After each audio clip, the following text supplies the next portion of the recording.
हमारे मुख्यमंत्री महोदय शिथिल हो गए हैं। एक रबर स्टाम्प की तरह वो काम कर रहे हैं। समाज के युवा नेता सौरभ पटेल की हत्या हुई, आज लगभग 1 माह बीत गया है, परंतु आज तक उसके हत्यारे को गिरफ्तार नहीं किया गया। नए पार्टी का हम लोग गठन करेंगे जिसमें सारे समाज के लोगों को जोड़ा जाएगा। ये बैठक किया गया है, 3 पाटलिपुत्रा का किसको किया गया है? आज के बैठक का 5 मुख्य बिंदु है। पहला तो है कि हमारे समाज के युवा नेता सौरभ पटेल की हत्या हुई, आज लगभग 1 माह बीत गया है, परंतु आज तक उसके हत्यारे को गिरफ्तार नहीं किया गया है, जिसके लिए हम लोग आगे की रणनीति तैयार करने के लिए बैठक रखे हैं कि अगला रणनीति हम लोगों का क्या होगा जिससे हम लोगों को इंसाफ मिले। अगर सड़क पर उतरने की जरूरत होगी तो सड़क पर भी हम लोग उतरेंगे। अभी एक और हर्षराज की हत्या हुई, उसका उद्भेदन 1 दिन में ही कर दिया गया, परंतु ये सौरभ पटेल को हत्या हुए 1 माह से ऊपर बीत चुका है और आज तक इसके लिए कोई भी अपराधी को गिरफ्तार नहीं किया गया है। तो ये पहला मुद्दा हुआ। दूसरा मुद्दा है, हम टीम पाटलिपुत्रा अपने समाज के तरफ से हर जिला में ब्लड डोनेट कैंप लगाना चाहते हैं, क्योंकि जिस समाज के जिस व्यक्ति को ब्लड की जरूरत पड़े उनको हम उपलब्ध करवा सकें। और तीसरा मुद्दा बेरोजगारी है, उस पर भी हम सारे लोग अपना विचार रखे हैं। चौथा मुद्दा है कि प्रत्येक व्यक्ति प्रत्येक माह 100 रुपया देना है, डोनेशन देना है, जिस पैसा से हम लोग समाज सेवा में, किसी को हॉस्पिटल में जरूरत पड़े, किसी की बच्ची की शादी करनी है, उसमें हम लोग सहयोग राशि के रूप में उनको देंगे, उस पैसा को उसी में हम लोग इस्तेमाल करेंगे। और सबसे मुख्य मुद्दा हमारा है कि हम सभी भाई लोग मिल के, हम लोग सारे लोग पहले जदयू से जुड़े हुए थे, परंतु अभी जदयू पार्टी की जो स्थिति हो गई है, हमारे मुख्यमंत्री महोदय शिथिल हो गए हैं। एक रबर स्टाम्प की तरह वो काम कर रहे हैं और हम सारे लोग सिर्फ उनके प्यार और सहयोग, प्यार के वजह से हम उनसे जुड़े हुए थे, मगर अभी की जो स्थिति हो गई है तो इसलिए हम सभी लोग भाई निर्णय लिए हैं कि एक नए पार्टी का हम लोग गठन करेंगे जिसमें सारे समाज के लोगों को जोड़ा जाएगा। ये नहीं कि हम जिस समाज से उसी समाज, पार्टी है तो उसमें सारे समाज के लोग जुड़ेंगे। बहुत सारे ऐसे युवा साथी हैं जो जदयू छोड़ करके इधर उधर भटक रहे हैं, उनको कोई प्लेटफॉर्म नहीं मिल रहा है, तो वैसे लोगों को मौका दिया जाएगा। अभी की जो स्थिति हो गई है कि नेता का बेटा ही नेता बनेगा और जज का बेटा ही जज बनेगा, इस परंपरा को हम लोग खत्म करना चाहते हैं।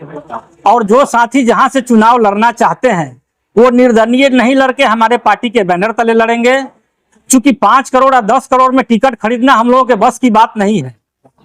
और हम लोग जो अपने क्षेत्र में मेहनत करते हैं, हमारे मेहनत से कोई फर्क नहीं पड़ता अगर हमारा पॉकेट में 5 करोड़ 10 करोड़ नहीं है। तो इन सारे मुद्दों पर विचार करते हुए हम सभी लोग ये निर्णय लिए हैं कि एक नए पार्टी का हम लोग गठन करेंगे और जितने भी युवा साथी इधर उधर भटक रहे हैं, सारे लोगों को एक प्लेटफॉर्म देकर और सभी को जोड़ने का काम करेंगे। नया पार्टी जो बनाइएगा उसका नेता कौन होगा? सारे लोग होंगे, कमेटी के जितने लोग हैं सारे लोग नेता हैं, सारे लोग उसमें नेता रहेंगे। ऐसा नहीं कि एक आदमी का वहाँ कोई एक व्यक्ति पर वो पार्टी रहेगा, ऐसा कुछ नहीं है। आप बता रहे थे कि जिस तरीके से हर्षराज की हत्या का खुलासा जो है 1 दिन में हो गया है और सौरभ के हत्या का अभी तक कोई खुलासा नहीं हुआ है। बिल्कुल। क्या लगता है कि आपका समाज राजनीतिक रूप से कोई अहमियत आपके समाज को नहीं मिल रही है? हमारे समाज के जितने भी लोग हैं, जब उनको पद और कुर्सी मिल जाता है तो समाज को वो भूल जाते हैं। जब तक पद और कुर्सी नहीं मिला है तब तक पूरा समाज उनको याद रहता है, और पद और कुर्सी मिलने के बाद ये सौरभ की जो हत्या हुई है, उनके बगल में एक एमएलसी महोदय रहते हैं और भी बहुत सारे लीडरों का घर है उनके आजू बाजू में, परंतु आज तक कोई लीडर उनका नोटिस नहीं लिए हैं। इसमें तो माननीय मुख्यमंत्री महोदय को आगे बढ़ के नोटिस लेना चाहिए।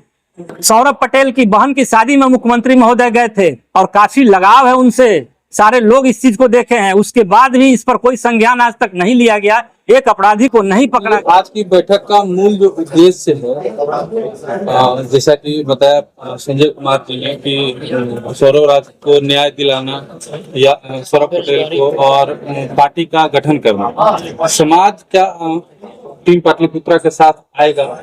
सर्वप्रथम मंगी न्यूज और जितने भी तरह के यहाँ मीडिया बंधु आए हैं सबको मैं अभिवादन करता हूँ। टीम पाटलिपुत्रा एक सामाजिक संगठन है जिसमें पटना ही नहीं पूरे प्रदेश में जितने भी दुखी असहाय लोग हैं उनको मदद करने का प्रयास हमेशा वर्षों से करता आ रहा है। और इस बार ये कुछ विशेष मदद करने की योजना बनाई जा रही है जिसके लिए कोष का निर्माण करने की बातें हुई है।